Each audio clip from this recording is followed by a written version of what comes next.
Welcome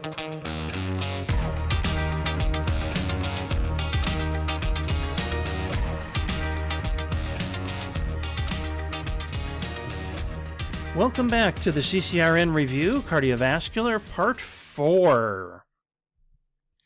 In this section here, we're going to talk a little bit about aneurysms. An aneurysm is an outpouching of either the inside or the outside of the external layer of the blood vessel. So our blood vessels, we see one down here at the bottom, and it's showing the process that occurs in developing an aneurysm. So we have our normal vessel over on the left-hand side. Then we have high blood pressure, and the high blood pressure is exerting pressure on the wall of that vessel all the time. So eventually what happens is the blood vessel starts to dilate. Notice that the muscular layer of that blood vessel is increasing in size. It's increasing in size in order to try to overcome all of the resistance or all of that pressure from the high blood pressure. Because of that hypertrophy of the musculature layer, and it's not designed to hypertrophy like that, it can create some irregularities in the vessel wall, and then we end up having a blood vessel that bursts. Now that bursting can go all the way through the blood vessel, where we have an aneurysm that just is burst and bleeding out all over the place, or that vessel could just form a bubble between the layers of the vessel. And that's what we typically call an aneurysm. Unfortunately, what that means is that we have a weak section of the blood vessel, and that weak section could burst. And if this is an artery, which usually they are, then we can end up having some severe bleeding and potentially death. So etiology, atherosclerosis, that's what we're looking for, that underlying atherosclerotic disease. Look for the risk factors in your patient. Look for the other things that are associated with atherosclerosis, like cholesterol levels and things like that, high blood pressure, etc. We're looking for those things to give us some kind of indication that maybe the patient who is having whatever problem is having an aneurysm. Okay, so it could be that the patient's complaining of thoracic chest pain, and we're saying, geez, I don't know if this is maybe an aneurysm. Look for that underlying atherosclerosis. Symptom-wise, we expect to see substernal or back pain.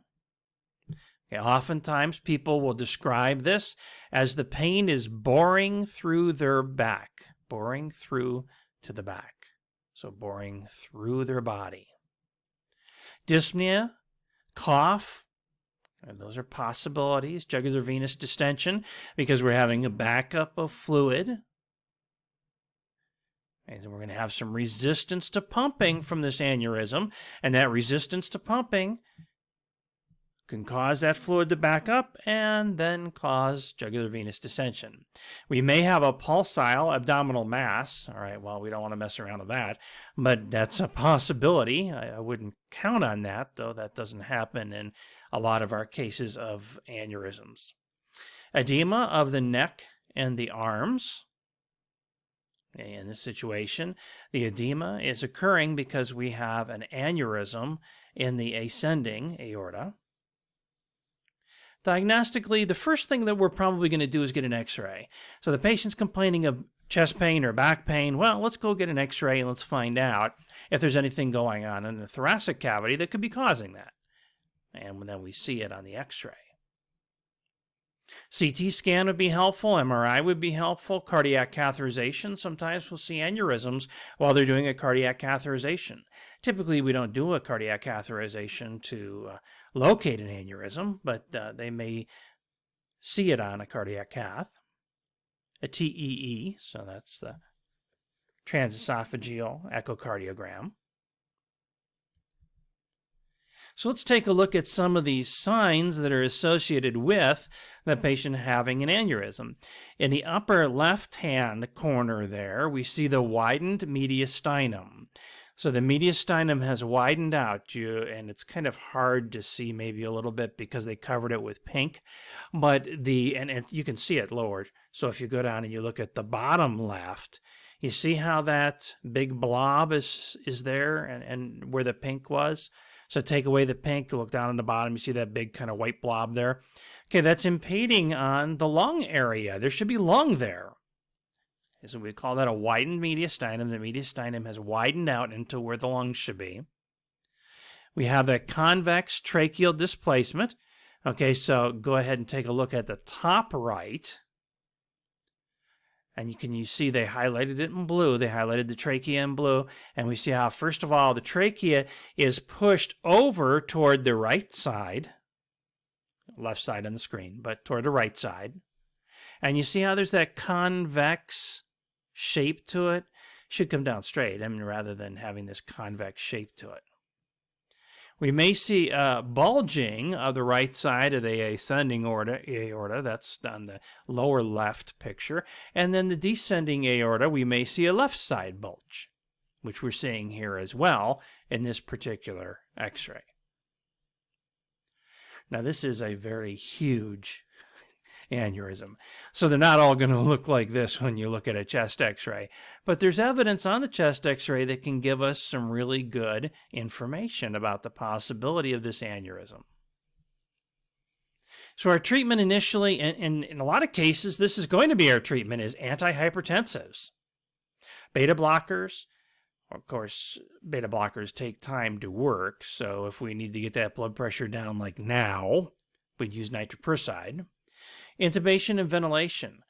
If your patient is unconscious or they're unstable, we may intubate and ventilate the patient. That's a quick way to get the pressure down because ventilation will cause positive pressure in the thoracic cavity, and that'll help to keep fluid away from the heart. By keeping fluid away from the heart, we're also keeping the cardiac work down. We're not allowing as much fluid to get back to the heart, so the work of the heart decreases.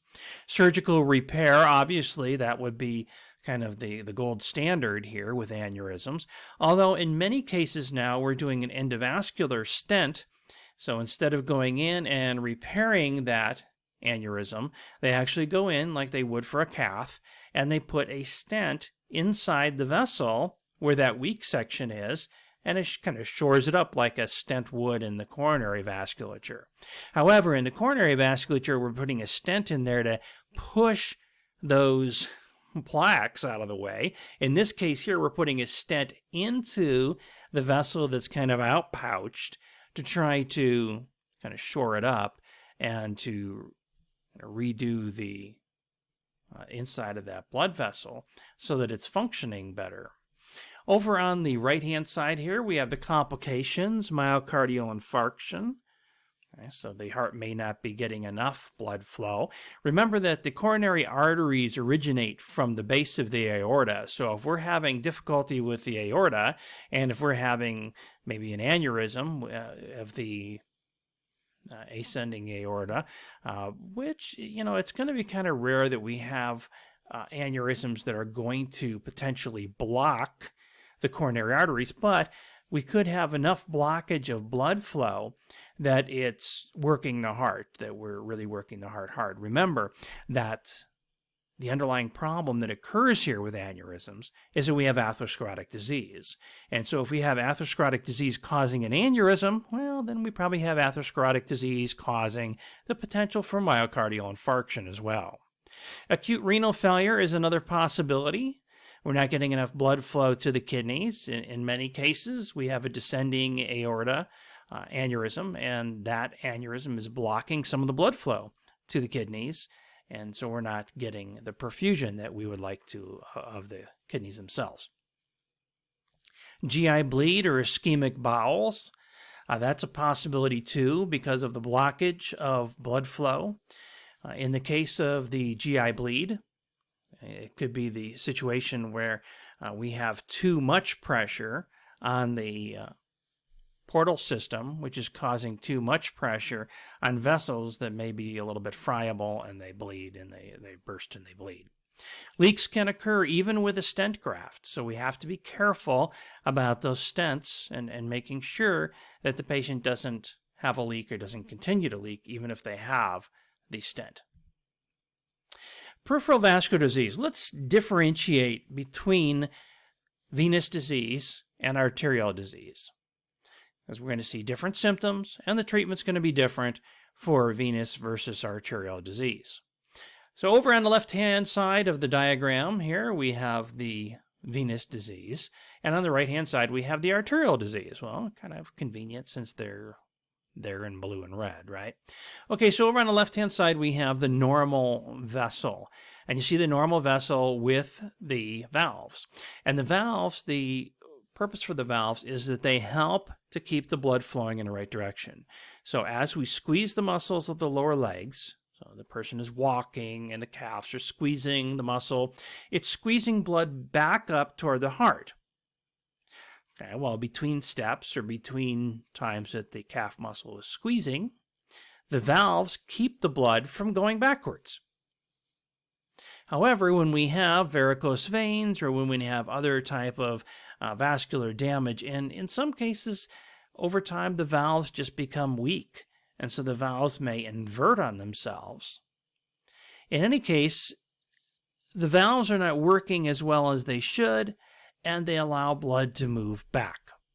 So we have blood backing up in those vessels. That causes too much pressure, which then causes varicose veins, which, as you see from the picture here, in the varicose vein, that's a vein that's distended by having too much blood in it, you can see how the valves are not going to shut anymore because they don't reach. So the leaflets are being pulled apart so they don't reach, and so they can't close. So in that situation where we have varicose veins, it continues, or it kind of stimulates itself to continue because we have that process occurring. On the bottom, we see the deep vein thrombosis occurring. So we have the normal vessel over on the left-hand side. We have a vessel that has a thrombus in it in the middle, and then we have an embolus there on the right-hand side.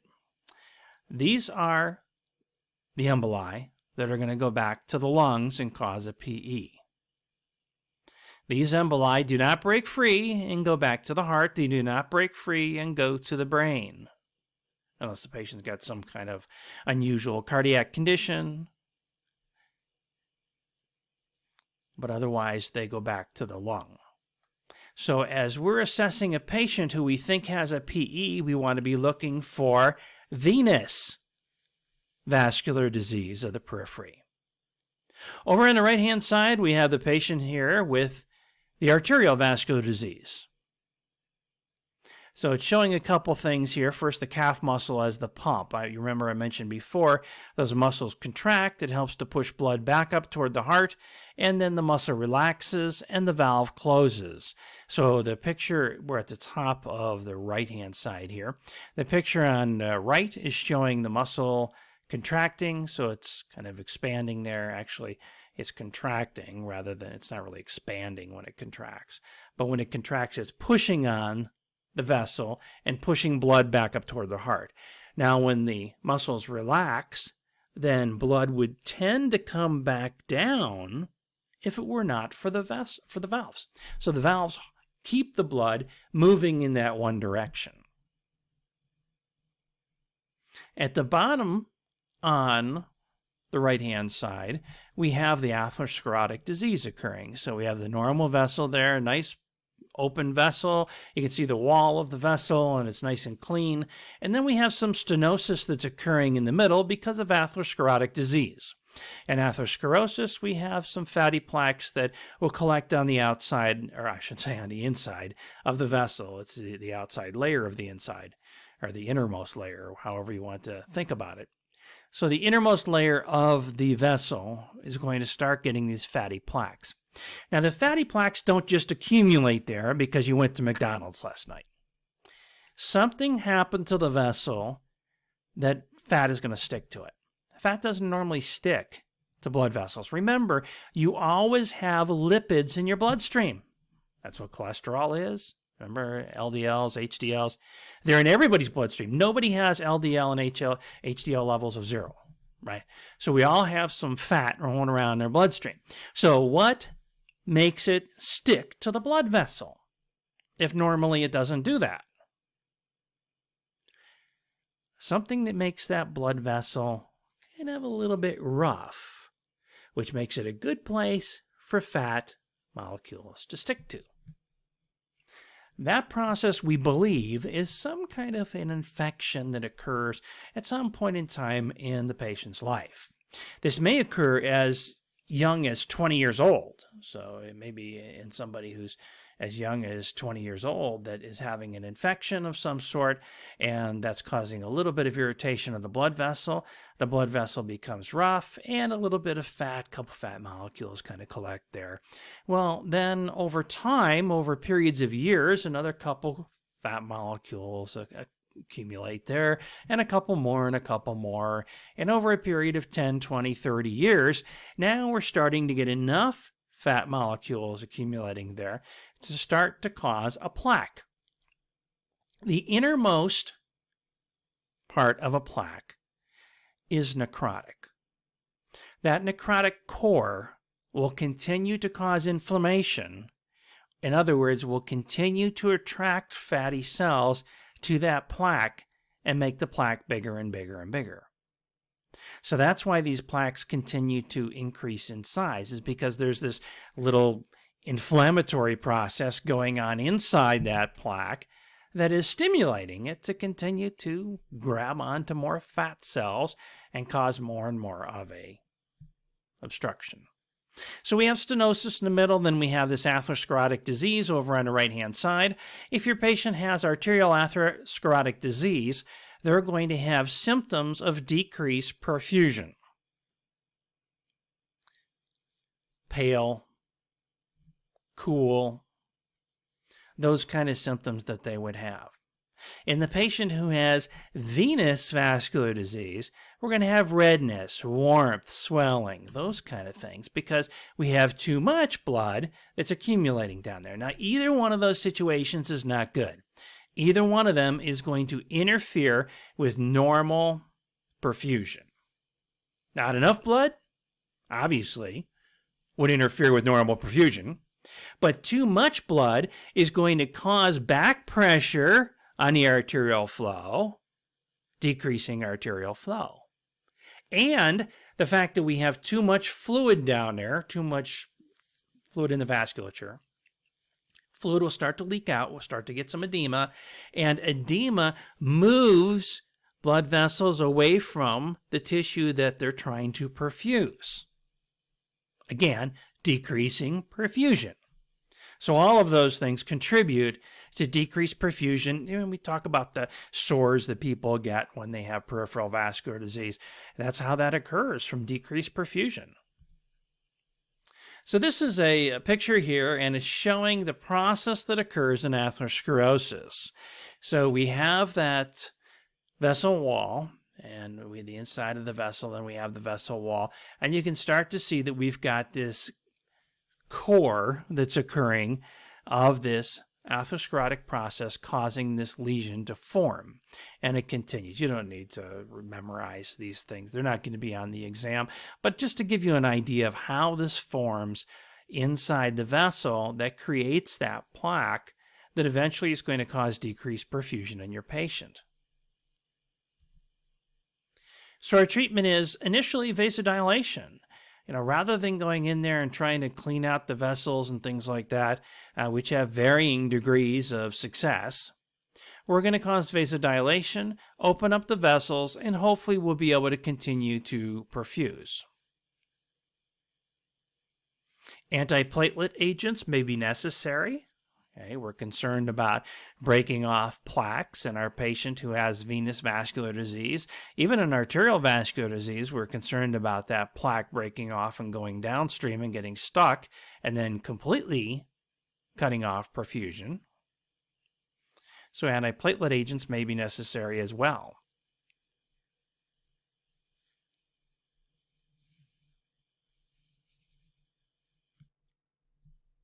Another topic on the CCRN is cardiac catheterization.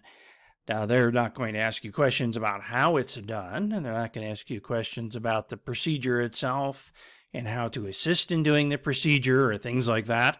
What they want to know is that you know what a cardiac catheterization is for, what kind of information it gives us, and then what the treatment is or what the care is for patients who've had a cardiac catheterization. A couple different approaches we can use. The traditional approach is illustrated here with the catheter that's going into the femoral artery and on up into the coronary vasculature. So we get up into that coronary vasculature, inject some dye. We can watch the dye and see whether or not the dye is perfusing the way that we would hope it would, which would be through all of the coronary vessels without any problem. But if we see that there is some decrease in flow, then we know that there are some problems with the coronary vasculature. There's also the possibility that we could do a radial artery approach. The radial artery approach, as the name implies, is going through the radial artery and up into the heart. Of course, the advantage of using the radial artery is it's smaller, less chances of complications with bleeding, etc.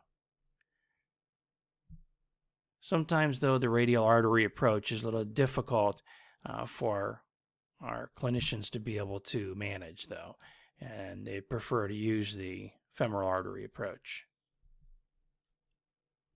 After the catheter is pulled out, as you may imagine, there's a fairly large catheter that is placed into the artery in order to be able to get this catheter all the way into the heart and to be able to deploy stents and things like that.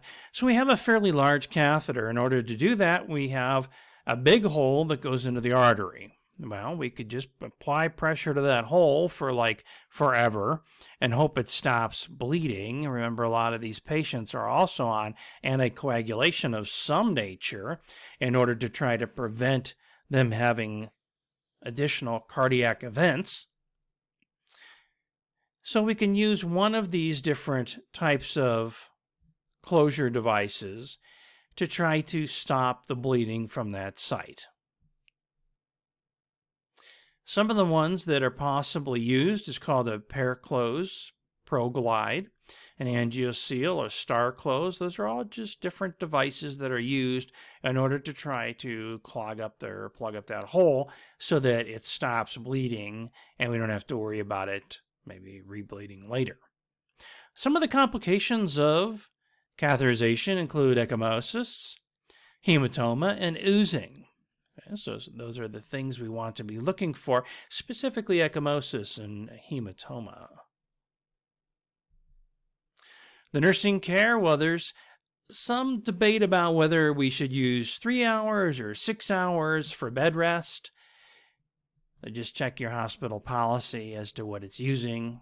There's not going to be a question about the amount of time on bed rest.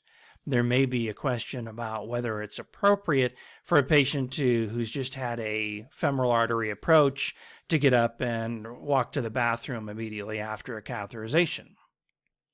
Chair rest for a patient who's had a radial approach with the arm straight for 2 hours.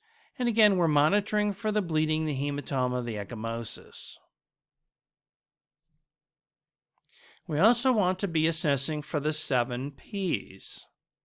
Okay, you probably learned about these in school, okay, and they're listed out in your handout for you, but we want to assess for the 7 Ps. The 7 Ps are those things that we're going to look for that tell us about peripheral perfusion.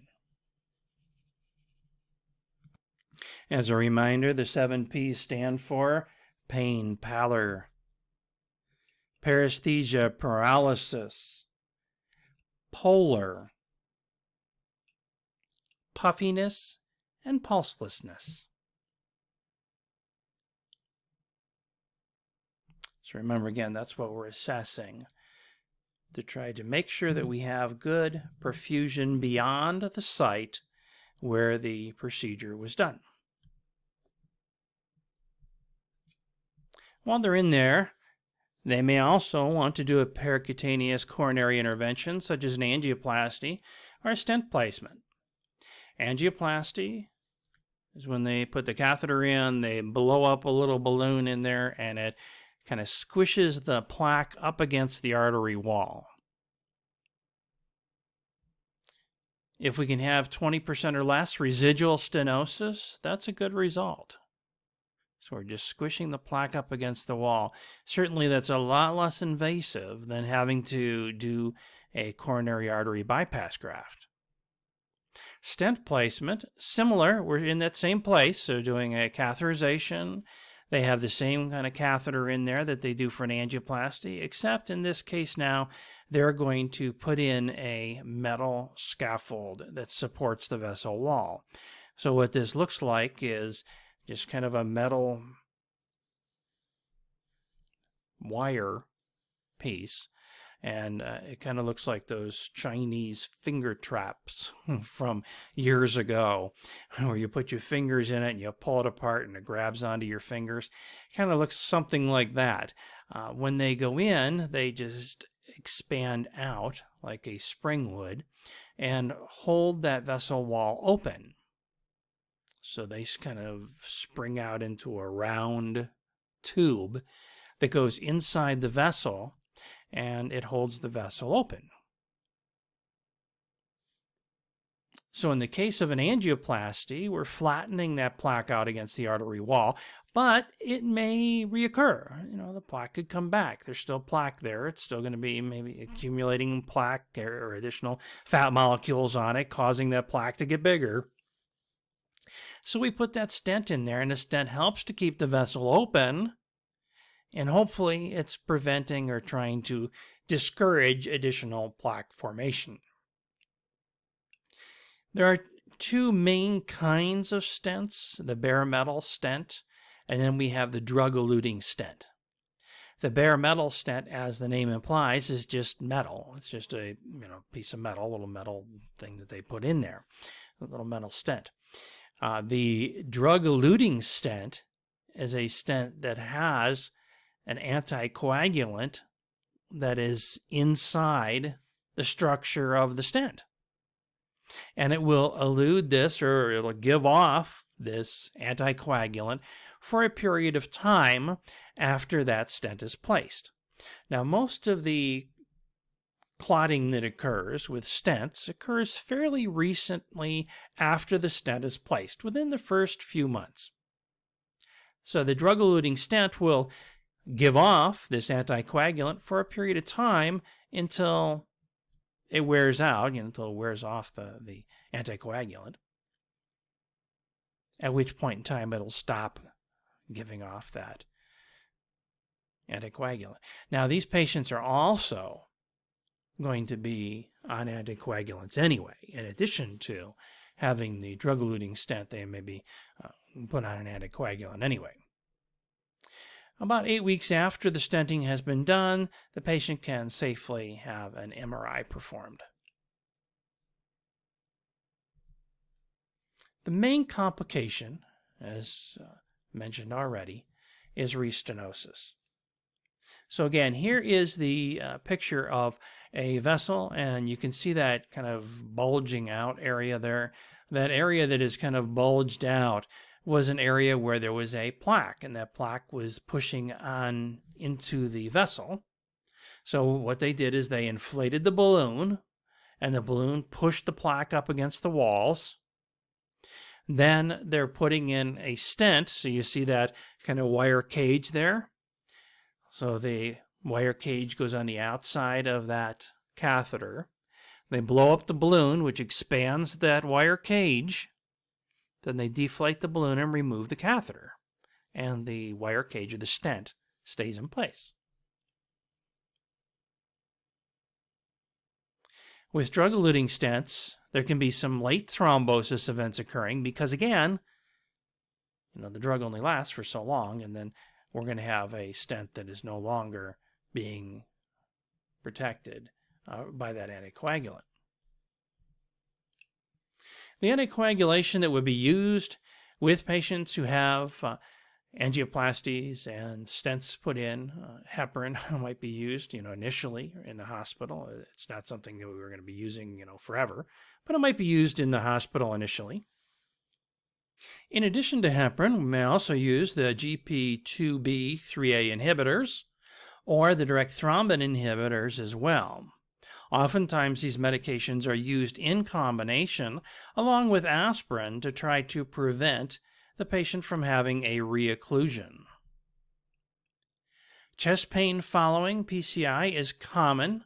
Some degree occurs in about 50% of our patients who have a PCI done. We want to be able to differentiate this chest pain from myocardial infarction versus a benign stent sensation.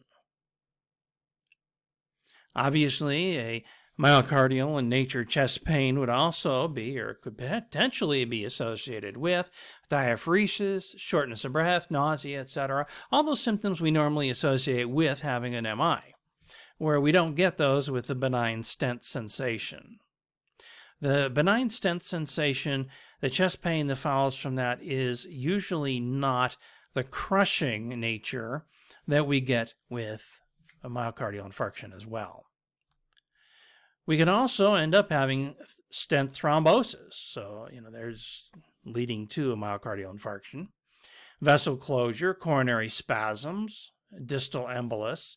Okay, so all of those are bad things we want to try to avoid, versus the benign stent thrombosis or sensation. So at any rate, we do want to follow up with all of this chest pain that can occur after PCI, because there are some potentially really severe consequences. Restenosis, so some of the risks: diabetes. Okay, so we'd anticipate patients with diabetes would be at higher risk because of the underlying atherosclerotic disease, advanced age, the type of the lesion, the bigger the lesion is, etc. Arterial injury, so if there has been injury to the vessel, either by the initial lesion or by the treatment itself, those can cause arterial injuries. Stent expansion, so the stent expanded beyond what we wanted to have happen. Those things can all cause the patient to have a restenosis. The symptoms, again, are going to include chest pain, EKG changes, troponins, and C-reactive protein increases. Another cardiac intervention would be our open heart surgery, our CABG surgery, and that's illustrated here as to some of the different approaches they may take. You don't need to know this for the CCRN. I mean, you don't need to know the specific approaches. We do need to know a little bit about the care of a patient who's had a CABG. Now, not necessarily from the standpoint of the cardiothoracic ICU. So, in other words, when you're looking at this thinking, oh boy, I don't take care of post-CABG patients on our unit, that you don't have to. Okay, so it's not going to be at that level. It's going to be talking more about some generalized ideas of things you'd need to know, either about the process of having open heart surgery or the process of taking care of patients who've had a thoracotomy. So the care of our patient who's had that CABG surgery, we're going to be concerned about making sure that the patient has adequate oxygenation, their cardiac output looks okay, same kind of things we were talking about with the PCI. Now let's move on to valve repair and replacement. This is another one of the content areas the AACN wants you to know a little bit about, and why we would repair or replace a valve, or why we might have that situation occurring in our patient. Oftentimes what happens is that we have a papillary muscle that ruptures, resulting in having to have that valve repaired or replaced. So the muscles, the papillary muscles, attach to the walls of the ventricle. If your patient has ischemia or has had a myocardial infarction, the area in which those muscles attach might be involved.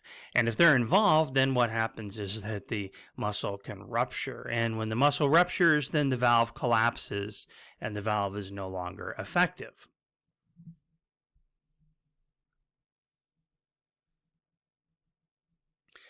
Oftentimes, the symptoms of a valve rupture are going to be sudden and severe.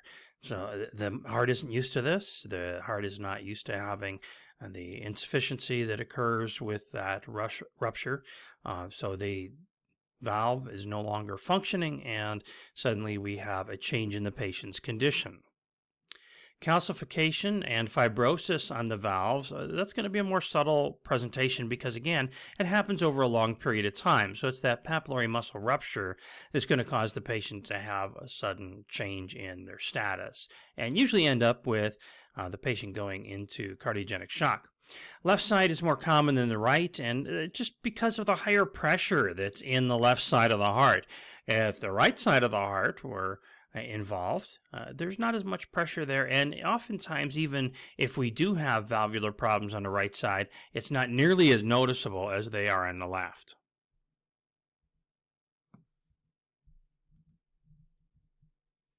So there's two types of problems that can occur when the valve is no longer functioning well.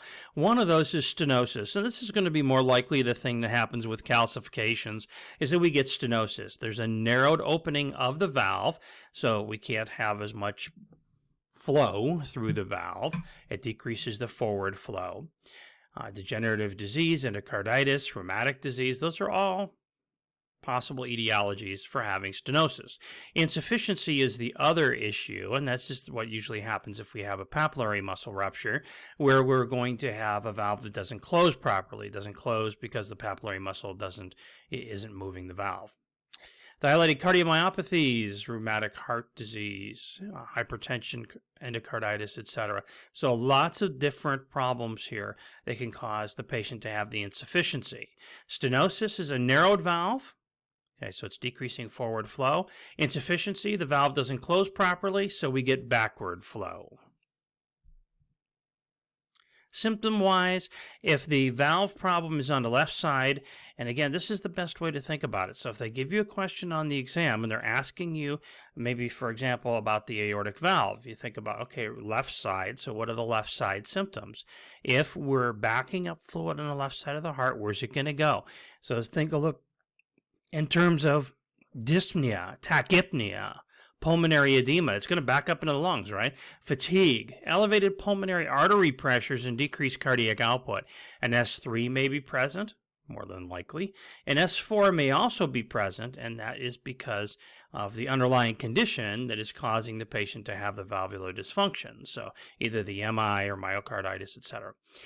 Dysrhythmias, chest pain, and on the right side, we'd expect to see some dyspnea. We're not getting as much blood flow to the lungs, and so the patient may respond by having some dyspnea. We're trying to get more oxygen into the bloodstream.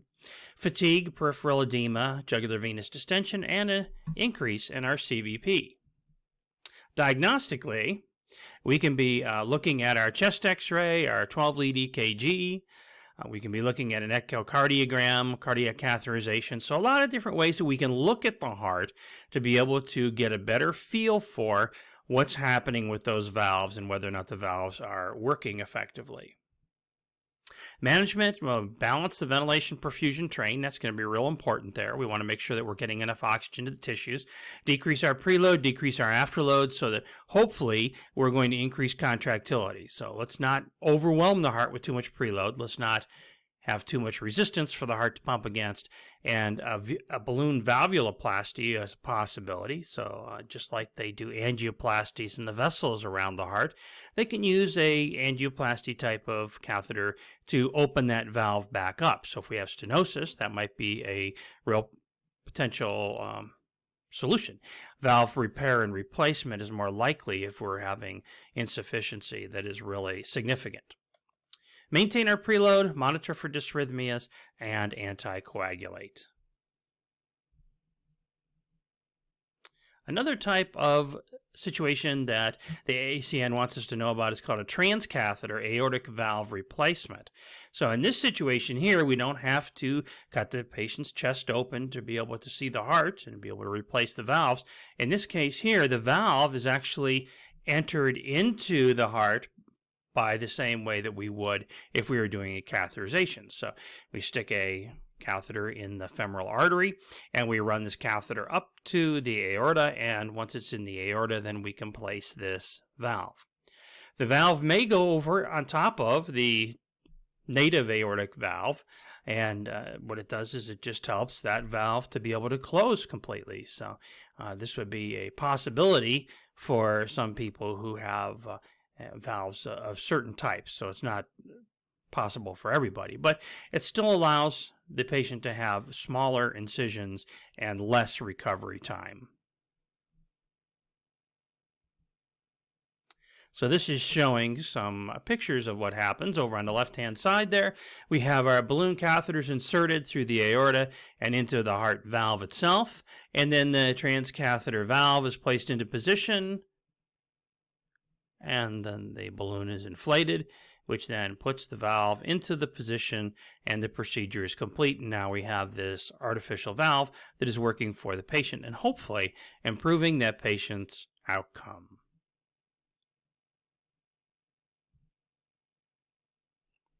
So some nursing interventions for the patient who's having that valve replacement, especially this transaortic type, is reduce anxiety.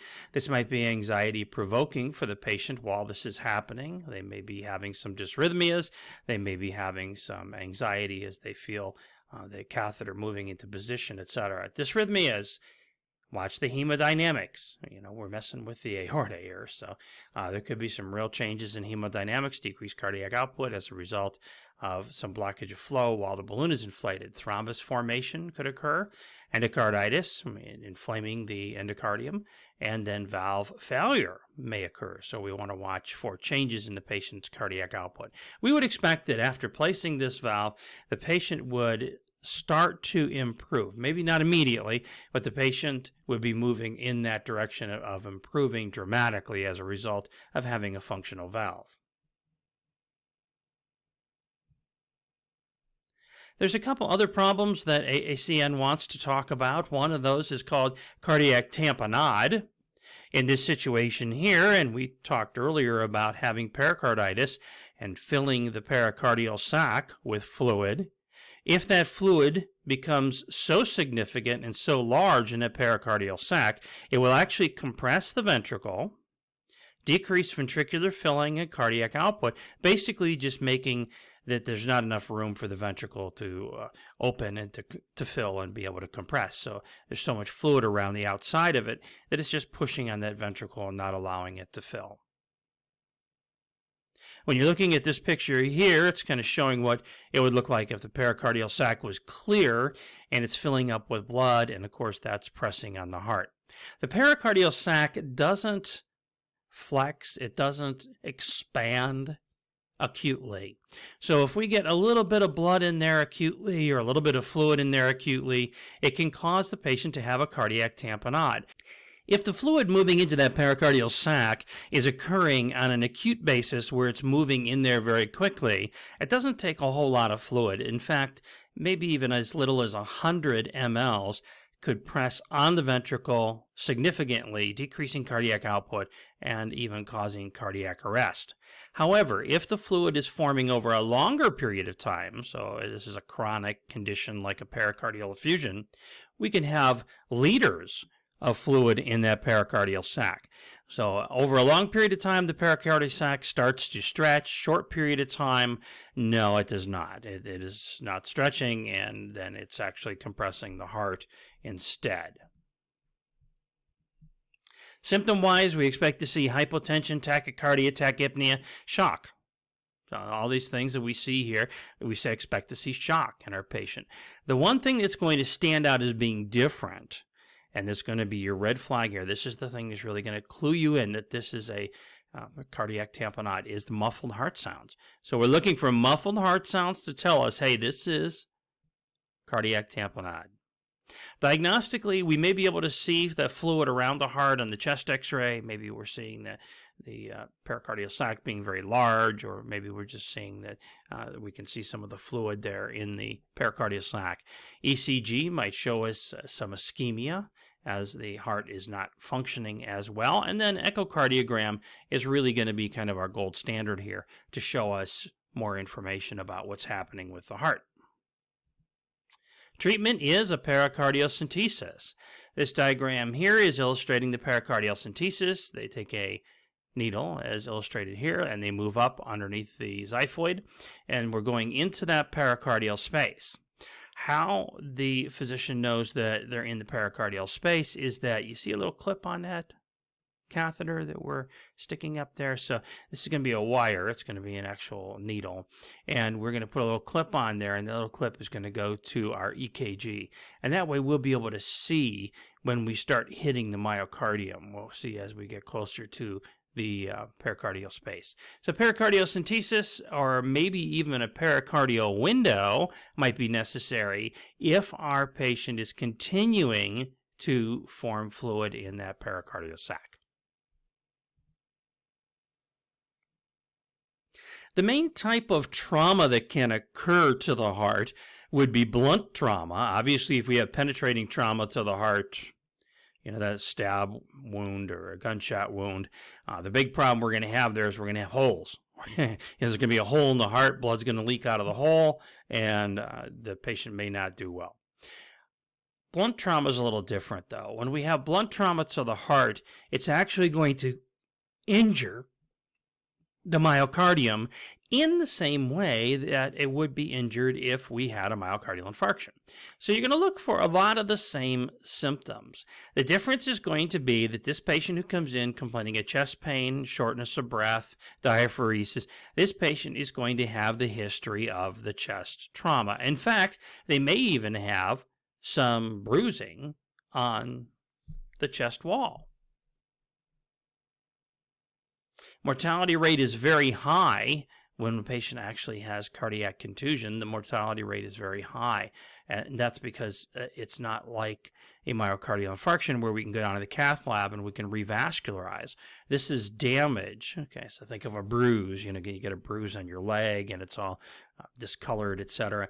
That's blood leaking into the tissue. Well, there's really no place for blood to leak into that tissue, and that tissue has to be touching each other, so each cell has to be in close proximity in order to be able to send those electrical impulses.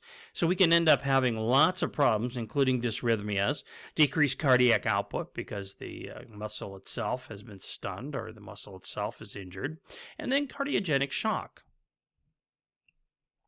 Symptom-wise, again, we're looking for that chest bruising, maybe some crepitus of the sternum and the anterior ribs. Oftentimes, we're going to see that cardiac contusion is associated with having fractures of the ribs and the sternum.